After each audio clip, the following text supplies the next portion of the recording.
at the statement of cash and bank balances, and our response are that after the closure of the financial year on 30th June 2018, the county received an exchequer release of 1,043,439,681.50 cents, from which an amount of 753,197,759 was expended by 6 June 2018, and a reconciliation was done by that date.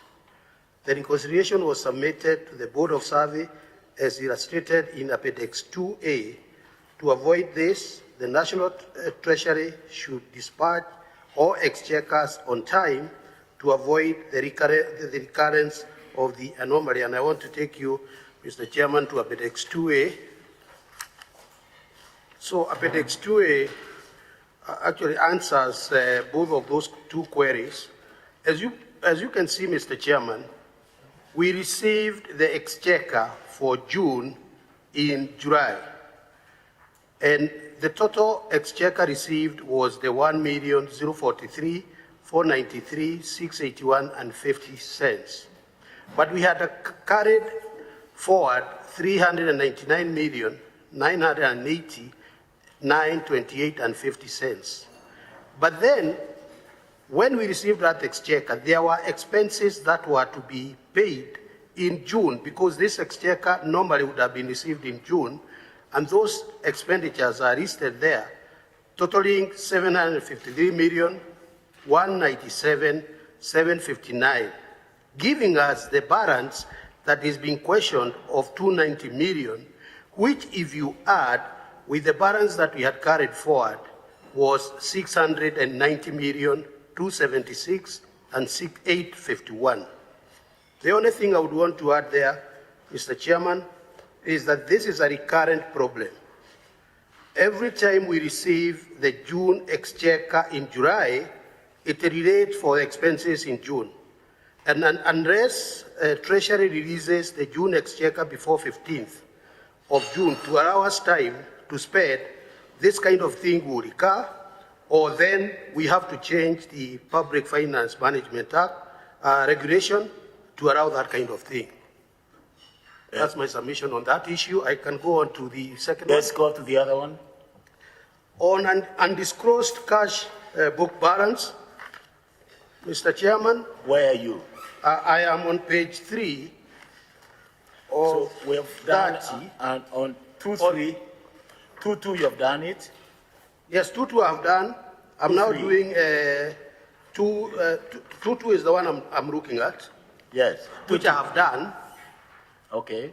Because I've explained, and I want to state further, Mr. Chairman, if you go to that appendix, and particularly appendix 2B1, if you can get to 2B1, it is a letter that was written to all counties from Treasury, and without much ado, if you go to the last paragraph, which is number 3, specific guidelines, it says, recognition of the exchequer release received in July 2018.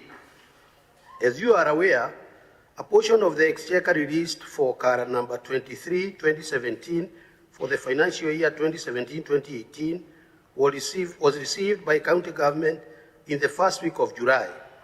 County governments are advised to recognize the exchequer release relating to CARA number 13 of 2017 and that were received in July 2018 as part of the transfer in transit from the National Treasury for the year ended 30th June 2018, as this relates to the budget year 2017-2018, and amounts published in Kenya Gazette of 17 July 2018 in line with the CARA.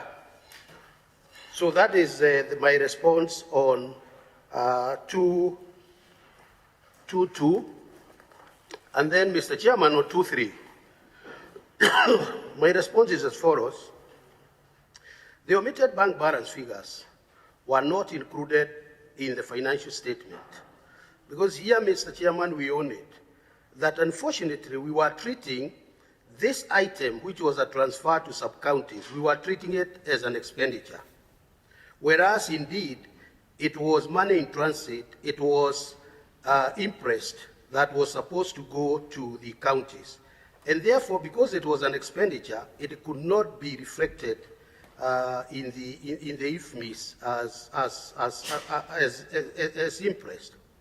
To rectify this anomaly, the county has adopted a policy of issuing interest to sub-counties and treating them as receivables until they have been surrendered, and that way they will be captured.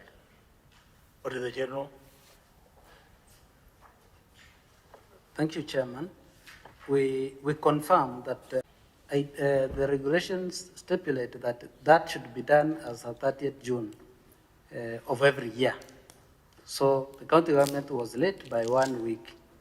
And 2.3, this has not been rectified. It still remains as it was. The amounts were not included in cash and bank balances.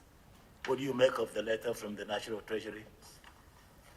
Chairman, that letter was written in October, way too far, because if you look at the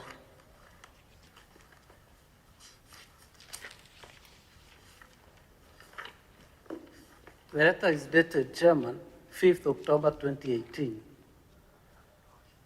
And I think the issue here, and the auditor needs to be clear, is the aspect of the money which was supposed to fall in the previous year, but coming in the new year. Like where we are now, we have just received our June exchequer, and we are in August.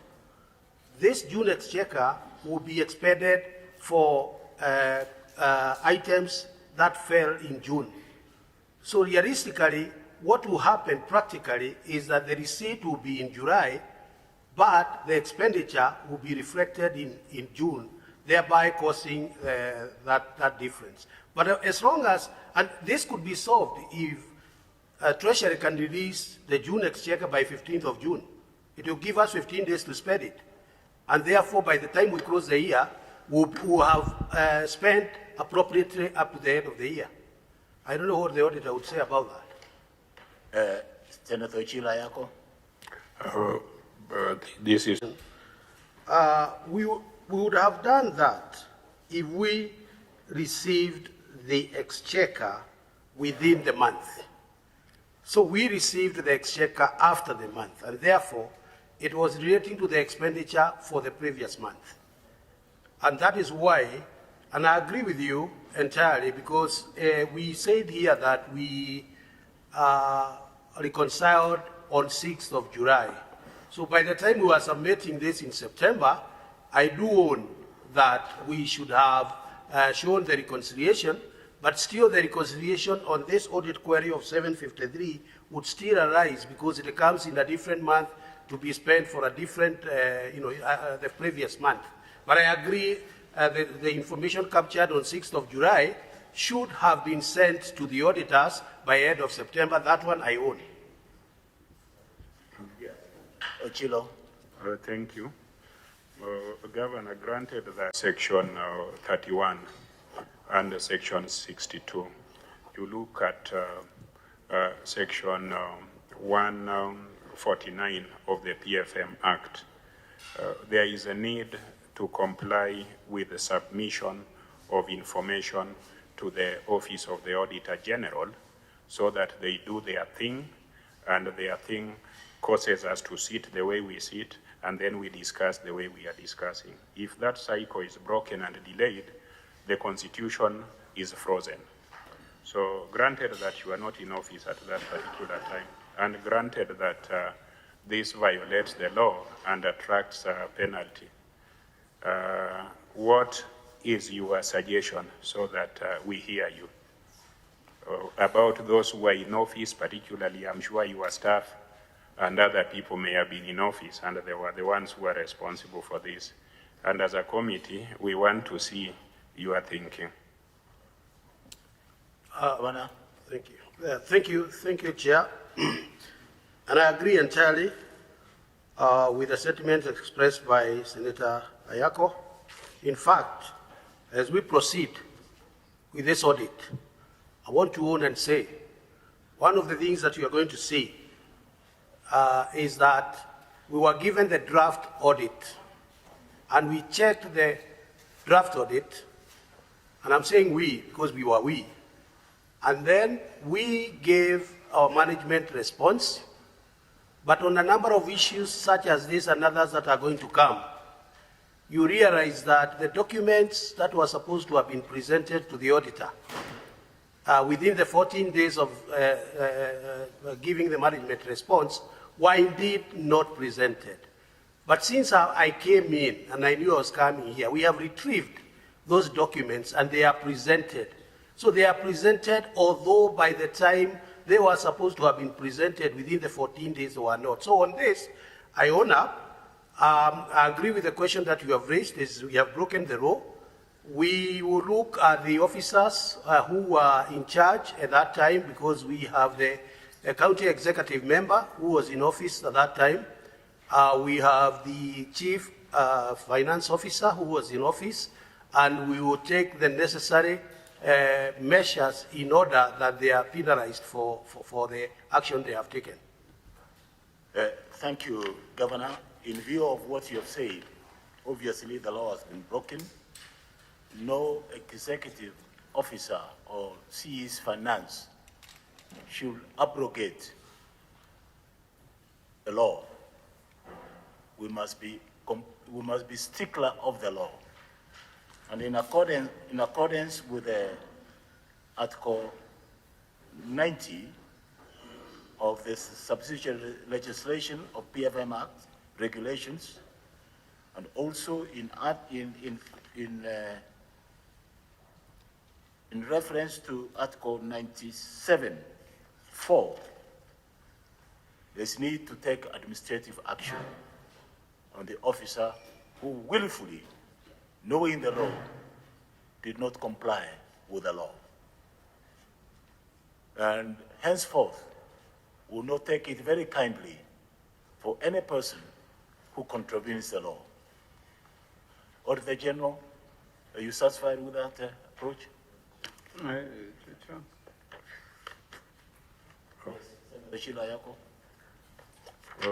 Just for good measure, Governor, maybe once you have initiated this action that you intend to take, whatever it is, it would be good to share this information with the Auditor General and the committee. Whether it is a warning, a reprimand, it is good to have it on record, having indicated that you are likely to show, a new mode of governance. Yes, I think, bear in mind, I've already ruled.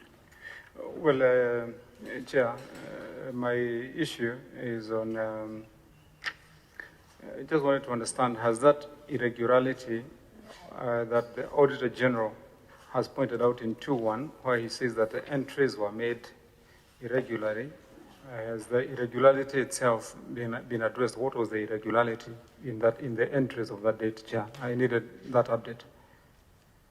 I've already made reference to Regulation 197(4) and pronounced myself on that matter, that there will be, whoever is the CEC will be responsible for this omission. I appreciate, Governor, you may not have been there to direct what should happen, but that cannot be excused. Yes. And therefore that action must be taken. And in line with what Senator Ochilo Ayako said, we need to get that action in writing to this committee and the Auditor General. Chair, my question was, what is the nature of the irregularity? That was my question. The one that the Auditor General has pointed out, that the entries were made irregularly. It's the nature of the irregularity that I sought to understand. I think you came late, and it was in line with the reconciliations. The figures that... General suspense account. The IFMIS payment register for the county executive of Kiambu show that expenditure totaling to Kenya shillings 929,105,190 is summarized before and charged to general suspense account number 6780107 during the year under review was not supported, contrary to Regulation 1071 of Public Finance Management Account Government Regulations 2015. The regulation requires that all transactions relating to clearance and suspense account be supported by authentic and verifiable source documents clearly indicating the approved allocation. Read the payee, sub-count offices, dispensaries, and cooperatives, and a total amount of 900 million, 31,382. Kiambu County Operations Account, 24,873,808. Chief Officer Executive, Kiambu County, 4,200,000, giving a total of 929,105,190. No explanation was given regarding the nature of the above transactions and payments.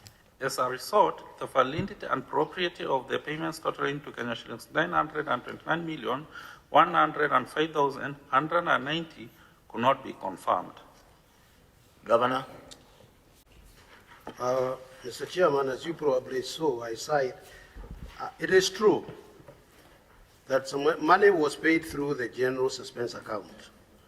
Some of the expenditure items were posted in the general suspense account had already been exhausted the budget. We have since perused through and found that some items had budget allocations and necessary adjustment has been made, while those without budget allocation have remained in the general suspense. I want to own, Mr. Chairman, this is one area that we have gone through back and forth, trying to see if we could get some of the documents, because essentially the reason why money is put or resources are put in general suspense account is probably when you do not have a budget and you are expecting a supplementary budget. But when you do supplementary budget, then you remove them from general suspense and you put them to the appropriate budgetary vote. But this was not done. We have looked at this and we do not seem to get documents that are supporting this. As a result of that, Mr. Chairman, I had given my officers enough time to see if they could get the documents.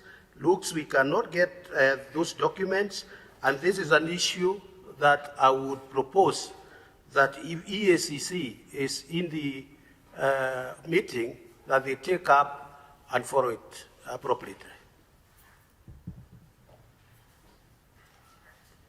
Senator Chilayako. As we appreciate what the governor says about... Governor, put off your mic, please. Chairman, as we appreciate what the governor says as his recommendation on how to deal with this query further down. Chairman, you know, in the process of executing transactions in a county government, there are laid down procedures. And it is unlikely that you would find that an expense has been carried out without a trail of documents, including withdrawal of cash or any amounts from a bank, Chairman. And also including payments that may be done to any supplier or for any contract. Now, in dealing with this matter, because the governor owns here and says that they have retrieved some documents, it would be helpful, even as they invite EACC, because the bank accounts are available, Chairman. This amount of 929 million has not been withdrawn in lump sum.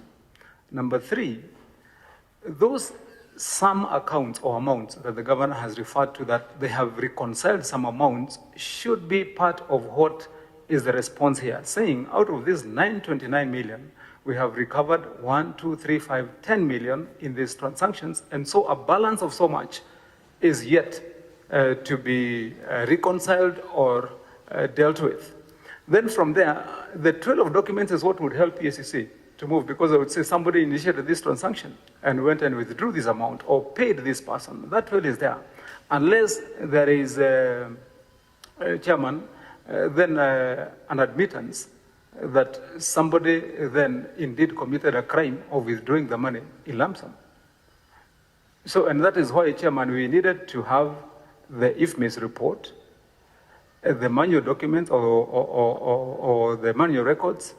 And the first question, Chairman, with your experience that you have had in public accounts with me, you realize that all this boils down to the first question on reconciliation. Because all these things recur, but they revert to where we could not be able to find reconciliations, Chairman. So I think with that information, then we would say EACC would be able to do some meaningful work because then these documents have been availed. Governor? Mr. Chairman, there was a question asked to the chair of PAC and the Assembly, but I'll make my submissions and then I'll allow him to come in later. Let me start with the question that was Senator Ayako. It is true, this refers back to the previous question. The rule has been broken. Unfortunately, as you all probably know, and we'll come to some of those issues later, the person who was involved in this, and quite a number of others, has since left as a finance officer. I think we all know her. And therefore, I do not expect her to have written, and we checked to see whether there was any correspondence indicating the impropriety in terms of this to the CEC. However, the CEC is here, and after this, I'll give him an opportunity outside to tell us. Otherwise, then it falls exactly like Senator Ayako had said, that rule has been broken, and therefore somebody needs to take remedy or take the responsibility on that. In terms of what Senator Wamatangi has said, what I said here is that we tried to retrieve certain documents, and the documents that we got, which we shared with the auditors, were very few. I don't think they could even amount to over 10 million. Those were the documents that were showing that there was initially no budget, and therefore that was put in the general suspense account. But when budget was available, then they were appropriately put into their relative budget vote. Those are the ones that we can justify. For the rest, at the question of Senator Wamatangi, is not that we were able to retrieve documents that shows how money was withdrawn or otherwise. And that is what I would consider to be part of the investigation, to show how that money could not be accounted for, whereas it is pretending that it was going to particular votes. So I think I wanted to make that very, very, very clear. Unless PAC chair, you can add to my... Yes, CEC, and then we'll give the chair of the park. Thank you, Chair. The tenor, when this happened, as you can see, is that it was done under general suspense, which is purely it is what we call below the line. And it was not reported to me by the chief officer who was there. So this was fished out after the audit. So I will have the same sentiment that we need to dig further, and then we would be able to come out probably with how these are lost and who are culpable. Thank you, Chair. In your response under oath, that there were some of the expenditure items posted in the general suspense account.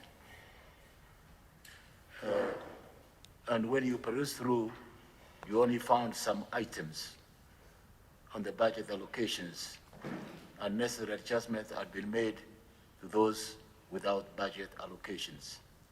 We are talking about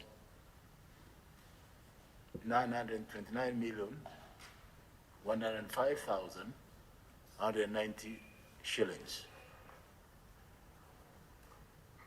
This is not small money. Absolutely, Chairman. This is a lot of money. Yes, it's almost $1 billion. Yeah. And interestingly, put in a suspense account. What does the law say? Article 071. All the transactions relating to clearance and suspense accounts shall, the word is shall, be supported by authentic and verifiable source documents clearly indicating the approved allocation. The word is shall, the operative word shall, is mandatory. This has not happened. What you have provided this committee with is that you retrieved some documents. So in order to make this matter move forward, we'd like you to submit to us and to the Auditor General some of those documents that you say you were able to retrieve and the equivalent amount that you paid out. Because this matter cannot be cleared from the books of accounts until we get the full details of what happened in this account.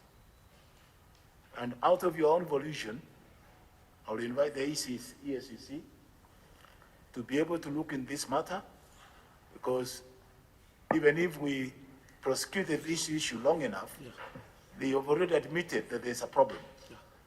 There is a breakage of the law.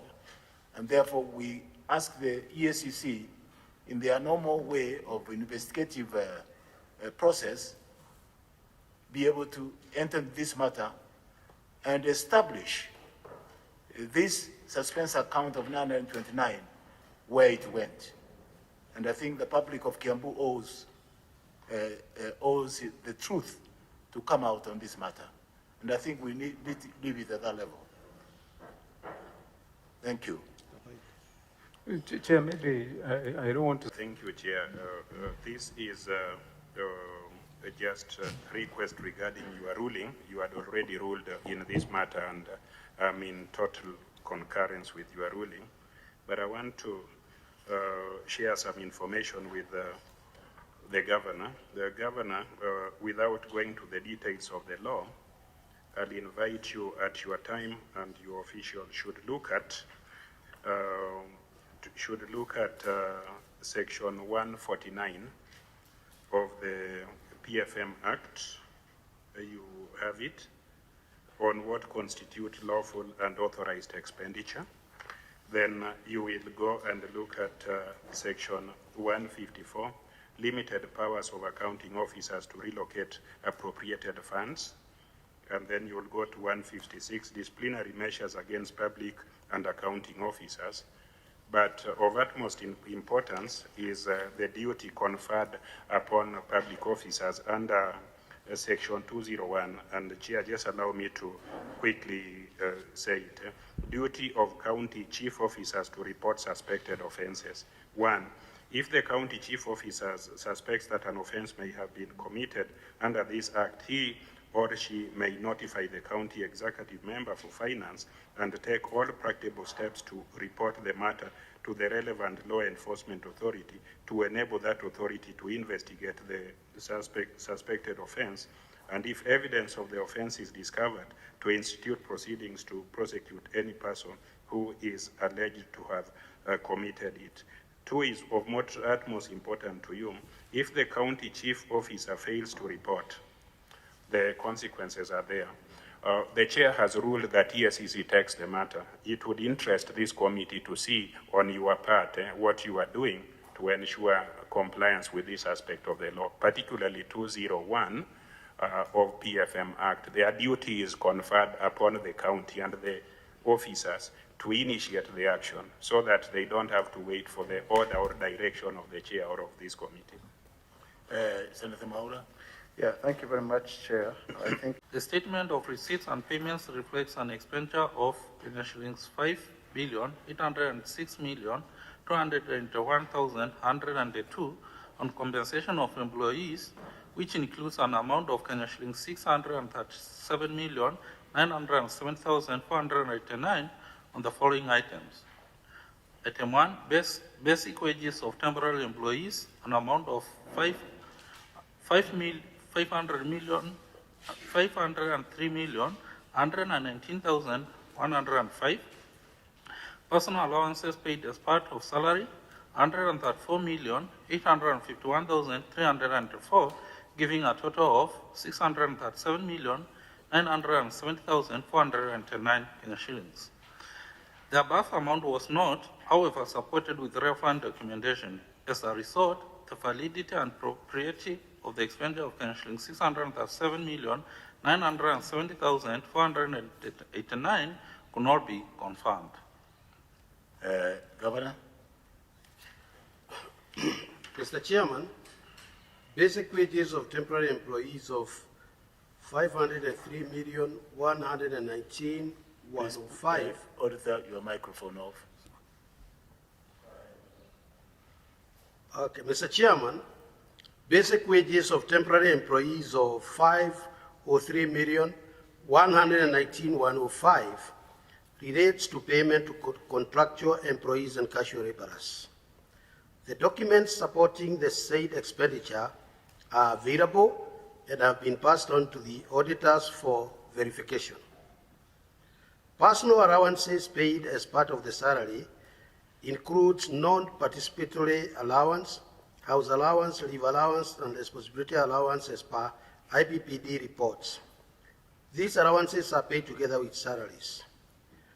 I want to state that supporting documents for the amount 134,854,384 have not been provided. We have looked for them and we could not get them. And we are now also at a point where, just like the previous recommendation, would recommend that the same actions be taken by EACC. Thank you, Chair. Auditor General? Thank you, Chair. Probably the first thing which I would want to find out from the governor is what form of payment does the county government now and then uphold?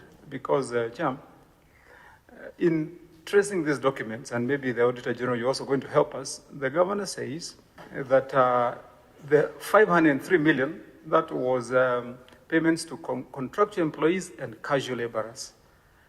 And those documents, Governor says, have been availed to you for verification. The first thing you'd help the committee with is confirm, have you verified the 503 million and passed it as good for audit and your query answered, or haven't you? Because you only said you have received the documents, you've not said that you have authenticated the documents. Now, the second question, Chair, is this, that in the response by the governor, he says that personal allowances are paid as part of salary, which includes those allowances there, and I'm practicing house as he has named. So the key word here is that they're paid as part of salary, paid to known people, paid with vouchers, for example, or paid with a certain system if they are casual laborers who come and sign, unless we are saying that we maintain a black book, for example, whereby people come, pass by the office in the evening, they receive money, they sign, and they go away. That way you'd have a problem with the record. But if this is somebody who is receiving a salary, he or she is in the county payment system, that's the payroll, then the trail of those documents to see who was paid for what allowance, Chairman, should not be an issue at all. Because indeed here, the governor refers to IPPD reports. As you've seen there, he says that responsibility allowances are paid as IPPD reports. Now, so which means that all the recipients of these amounts should be captured in that IPPD report or in your wage bill or payroll for that matter. So I do not see, in my view, the mountain in you being able to trace who has received what allowances. And then, Chairman, it's very easy for the finance department or the relevant officers then to authenticate that this allowance was paid via this voucher for this kind of allowance. I think that should be a very quick process, notwithstanding the lamentation and the order of the chairman in the previous audit query that we are looking at the books of 2018-19. Now we're in 2020, that's a whole year after, that these documents should have been availed in good time. So maybe auditor can start by answering, Chairman, the first question, whether he's satisfied with the 503 million and whether he has seen those payrolls, and then now the answer to the second one is automatic, because those are the same people who've been paid. There are quite a number of issues that have been raised on this. And there's an issue that Senator Matangi, together with Senator Maura, have raised, particularly on this personal allowance paid as part of the salary. And in my response there, I have said that they are normally paid as part of the salary. The problem is, even the auditors, and they are here, they could not trace them to have been paid as part of the salary. So there is something which is supposed to have been paid, and there is something actually paid. And the reason we are asking for further investigation is that this was supposed to have been paid as part of the salary. That would have been easy if they were paid as part of the salary, because they could have been traced who got that salary. But they were supposed to have been paid. But were they paid as part of the salary? We looked at the salaries, we could not see them. And that's part of the investigation that we feel should come in.